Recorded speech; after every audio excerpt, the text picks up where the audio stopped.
Hello, in this video I'm going to discuss the resurrection of Jesus Christ, so as to counter some of the comments that have been put to our social media pages and that state how Christianity, and particularly the branch initially formed by the Roman Catholic Church and its numerous offshoots, influenced paganism.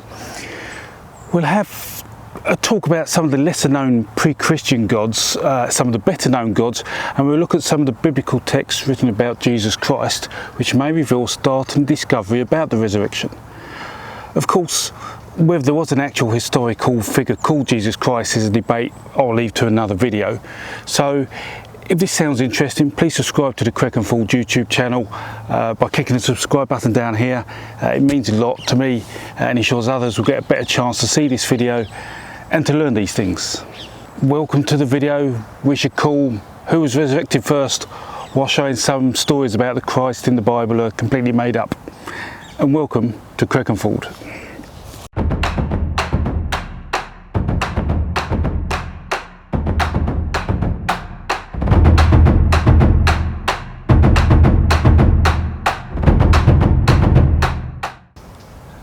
The best way to start is with a story about the Son of God, born of a virgin, attempts made to kill him as a baby, but he survives and is raised by a poor family.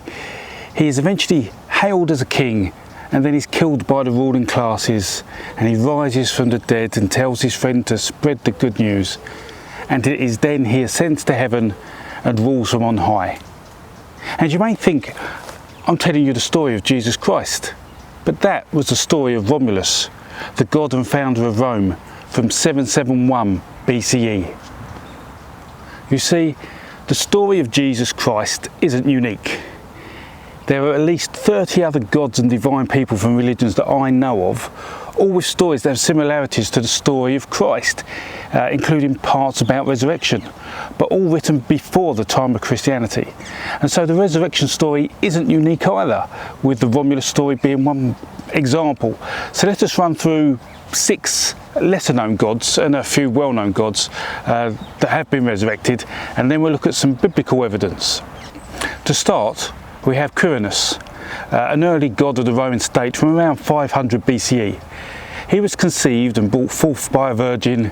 He was of royal blood, and he was put to death by wicked hands. And when he died, the whole world turned to darkness. And when he is resurrected, he goes back to heaven. Now some say Quirinus is the remnant spirit of the deification from Romulus, considering the story's similarity, and that the last Earth festival celebrating Quirinus is known as Inanna. It was also the same day as the day Romulus' death is celebrated.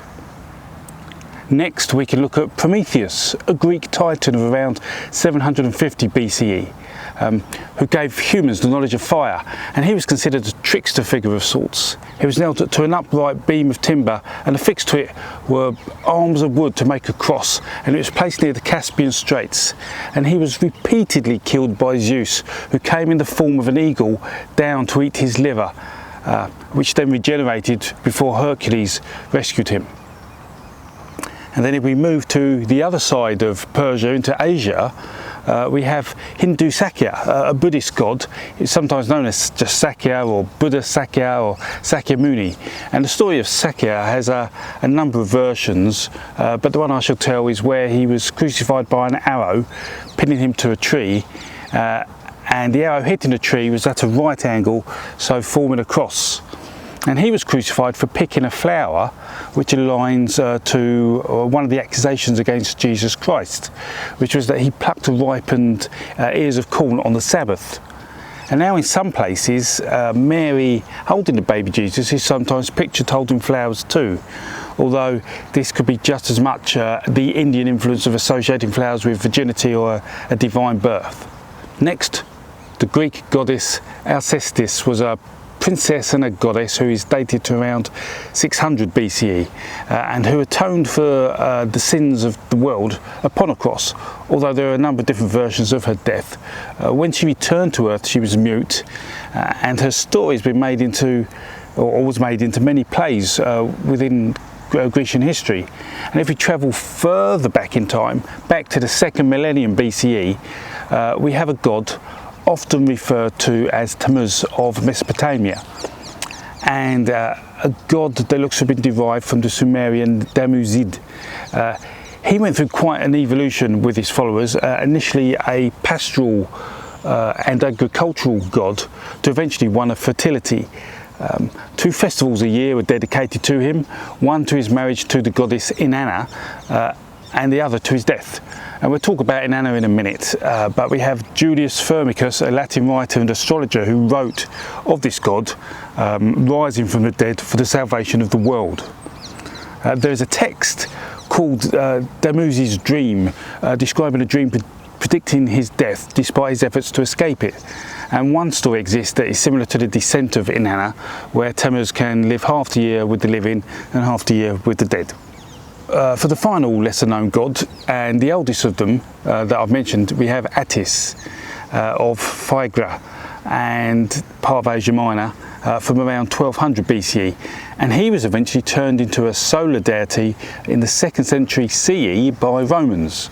There are several histories to Attis, but most take the form where he castrates himself and dies, gets buried and rises again. There are other lesser known gods mentioned in the archives, but finding reliable evidence about them is difficult. But there are some better known gods that often come up in comparisons with Jesus Christ and which have resurrection stories. So alongside Romulus, who I mentioned at the start of the video, we have Osiris, an Egyptian deity worshipped all around the Mediterranean, and he was dismembered by his brother and was reassembled by Isis and became the Lord of Death. We have the Mesopotamian goddess Inanna, who was taken to hell, tried and stripped naked, nailed up, dies and then raised back to life 3 days later. And this is dated from 1700 BCE. And then there was Adonis from the Syrian myth. And funny enough, some scholars believed that his story evolved actually from that of Inanna's. And he himself comes from the Indus or possibly even Oriental origins. And lastly, we have Zalmoxis of the Thracians, who is only a human who converted Thracians to follow his beliefs, and he's seen as a Christ-like figure by some scholars, as he promises his followers eternal life. And these last few gods can all be considered saviour gods, and they are sons of gods, well, except for Inanna, who's a daughter, and they all obtain victory over death through resurrection, which they then share with their followers when they rise. And they do all this through some form of baptism or communion, or sometimes both. But the most important points for us is that they all, without exception, predate Christianity, and they all never existed. These gods would have been known by the people alive at the times when Christianity was created and developed and written. So they could have been used as a source of stories for Jesus. And we'll show how Christian writers use the older stories in a few minutes. In effect, what you see is Judaism, Christianity and Islam are resurrection cults, with stories where the world ends, the dead are raised and the loyal followers become immortal. If you still believe Christ was real and resurrected at this point, then let me tell you about the Roman Emperor Justinian II, who decreed in 692 CE that instead of a lamb being fixed on a cross, the figure of Jesus should be placed there instead, over 650 years after his supposed crucifixion.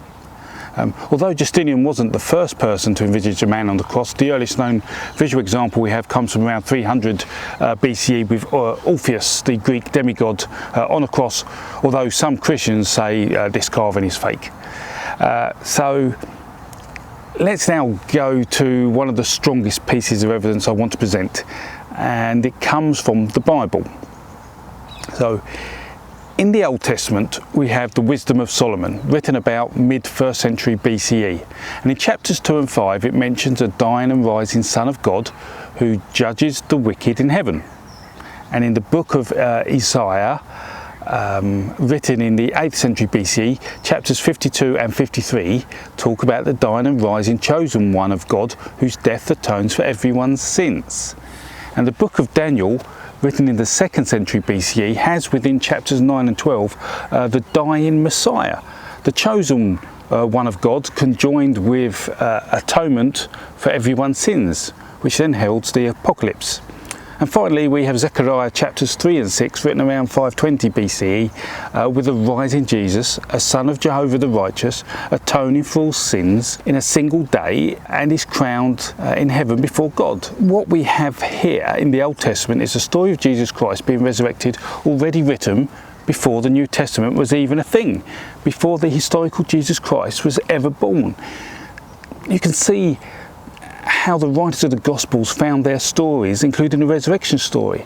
And if not from paganism, from pre-Christian sources we showed in the Heaven and Hell video, that were pagan. And to briefly look at other evidence backing this up, we have the evidence of Philo of Alexandria, a writer in the first half of the 1st century BCE, who documents in his manuscript called Confusion of Tongues that there was a pre-Christian Jewish belief in a celestial being actually named Jesus, who he noted was considered the firstborn son of God, a celestial image of God, God's agent of creation, and God's celestial high priest. But some Christians may say that the Old Testament is known not to be true, and so now we'll only look at the New Testament for proof of Jesus. So let's look at the New Testament. And I'll start by giving a very brief history of the Gospels of the New Testament. And that is that the Gospels of Mark, Matthew, Luke and John, which scholars agree were written between 30 and 100 years after the supposed death of Jesus. And when I talk of the Gospels, I'm talking of those that remain in the King James Version of the Bible, as opposed to the many that didn't even make the cut due to various reasons. And Mark wrote the first Gospel, and then Matthew copied Mark's with similar stories, then Luke's Gospel copied Mark and Matthew's Gospel, and John's was written a little later after Luke's. Well over a generation after Jesus' death. So first off, and consider this a side note, Jesus also wasn't the only person to allegedly rise from the dead in the Gospels. No, we have Lazarus and we have Jairus' daughter, who were both raised from the dead by Jesus, but no theology I know of attempts to turn them into gods or divine beings. So why is that? The one thing we do know about the Gospels, apart from there was a lot of copying of other Gospels going on, is that Mark copied other biblical texts. So let's look at 2 chapters of the earliest Gospel of Mark, chapters 15 and 16, because within there are many questions to be answered. Mark 15:24 is a copy of Psalm 22:18. Mark 15:29 to 31 is a copy of Psalm 22:7 to 8, and Mark 15:35 is a copy of Psalm 22:1.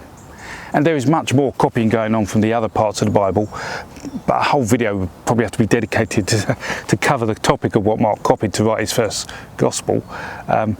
So why is copying of Psalms, for example, a problem? Well, Psalm 22 is thought to be written before the Babylonian destruction of Jerusalem in 587 BCE, which you can hear more about in my Heaven and Hell video. Yes, you heard that right. Some of the Gospel of Mark is basically text written 600 years before the crucifixion of Jesus Christ. These are texts we know to be influenced by paganism, especially Zoroastrianism. So if you're still not convinced Jesus' resurrection is influenced by older stories which are influenced by paganism, then this final piece of evidence I hope will finally convince you. And the evidence is in chapter 16 of the Gospel of Mark. So I'll read that now. When the Sabbath was over, Mary Magdalene, Mary, the mother of James, and Salome bought spices so that they might go to anoint Jesus' body. Very early on the first day of the week, just after sunrise, they were on their way to the tomb, and they asked each other, "Who will roll the stone away from the entrance of the tomb?" But when they looked up, they saw the stone, which was very large, had been rolled away. As they entered the tomb, they saw a young man dressed in a white robe sitting on the right side, and they were alarmed. "Don't be alarmed," he said. "You are looking for Jesus, the Nazarene, who was crucified. He has risen. He is not here. See the place where they laid him? But go, tell his disciples and Peter, he is going ahead of you into Galilee. There you will see him, just as he told you." Trembling and bewildered, the women went out and fled the tomb. They said nothing to anyone because they were afraid. And so ends the first 8 verses of Mark chapter 16. And I end there for a good reason. And that is, If we look at one of the oldest and probably closest to the original versions of the Bible that we know of, the Codex Sinaiticus, and I'll do a video just on that version another time, the chapter of Mark stops there, stops on verse 8. Now, there are many differences between the Codex Sinaiticus and the Bible of modern times, but one of the most significant is that the Gospel of Mark, chapter 16, ends on verse 8, where we ended our reading. And many manuscripts found with the older versions of the Gospel of Mark, whether in the Eastern or Western archives, end chapter 16 at verse 8. So why is this important? Well, if you read modern versions of the Bible, chapter 16 has been extended and reads something like this. And remember, these words have been created and added to Mark after the original version of the Gospel was known to exist. So added by different authors who lived hundreds of years after Jesus' death. When Jesus rose early on the first day of the week, he first appeared to Mary Magdalene, out of whom he had driven 7 demons. She went and told those who had been with him and who were mourning and weeping. When they heard that Jesus was alive and that she had seen him, they did not believe it. Afterward, Jesus appeared in a different form to 2 of them while they were walking in the country. These returned and reported it to the rest, but they did not believe them either. Later, Jesus appeared to the 11 as they were eating. He rebuked them for their lack of faith and their stubborn refusal to believe those that had seen him after he had risen. He said to them, "Go into the world and preach the gospel to all creation. Whoever believes and is baptized will be saved, but whoever does not believe will be condemned. And these signs will accompany those who believe. In my name they will drive out demons. They will speak in new tongues. They will pick up snakes with their hands and they will drink deadly poison. It will not hurt them at all. They will place their hands on sick people and they will get well." After the Lord Jesus had spoken to them, he was taken up into heaven and he sat on the right hand of God. Then the disciples went out and preached everywhere. And the Lord worked with them and confirmed his word by the signs that accompanied it. So knowing this, it shows the earliest copies of Mark's Gospel have no witnesses to Jesus' resurrection. No Jesus going to heaven to sit on the right hand side of God. The story ends with women running away scared. Only when text is added to this Gospel at a later date, adding witnesses and a description of the resurrection with Jesus going up to God, do you get a story the Christians are pushing today. These new verses which say, if you don't believe you are condemned, or if you do believe but aren't baptised, you're condemned. But if you do believe and are baptised, then you can drink poison, handle snakes, lay your hands on sick people and they become well. And I do say this flippantly, I guess we shouldn't panic about COVID-19 then, or if you don't think you can drink poison and you don't think you'll be ill or die, or you don't think you can cure people by laying your hands on them, then why would you also believe that the same text saying he rose from the dead and sat on the right hand side of God is true? So let's summarise this. Jesus' story is just a copy of those older biblical texts which emulate other religions I've mentioned. And I shall give honourable mentions to Krishna of the Hindus, Indra of Tibet, Mithras of the Mediterranean, and Mazda of Zoroastrianism, on top of the first gods I've mentioned in this video. But this doesn't mean the Bible doesn't have any historical significance. It is still an incredible book, surviving so long and influencing so many, despite what you may feel about it. Knowing it has been edited and has many contradictions and is just a complete fiction in many places, for it to survive as long as it has and to evolve over millennia, fine-tuning the stories, it is a unique piece of human culture. And something that appears quite bizarre to me is that many modern Christians would say they know the Bible not to be literal truth, but even these still believe the resurrection to be true, the virgin birth, cornerstones of their faith of Jesus Christ, stories we know to be amendments and additions. To understand why they are so accepting of these fictions must require some psychological understanding of the human mind. I will leave that for another time. If you ask me, was there really a resurrection of Jesus Christ? I have to say no. It is a common myth repeated many times through history and religions. The more I read and learn, the more I believe he was purely a mythological figure. But the evidence to support this further requires a longer debate, and so I'll do that in another video. And so I come to the end of this video on Christian resurrection, which I hope I've provided you with information and stories to help you discuss the truth with those who do not know the whole true story. So I hope you enjoyed this and the stories within. Please like this video and subscribe to the channel. If you did it, I say it does mean a lot to me. It encourages me to make more videos. And if you have any questions about the historicity or mythology of Jesus, please ask them in the comments below. And so until the next video, please stay safe, take care, and this was Creckenfold.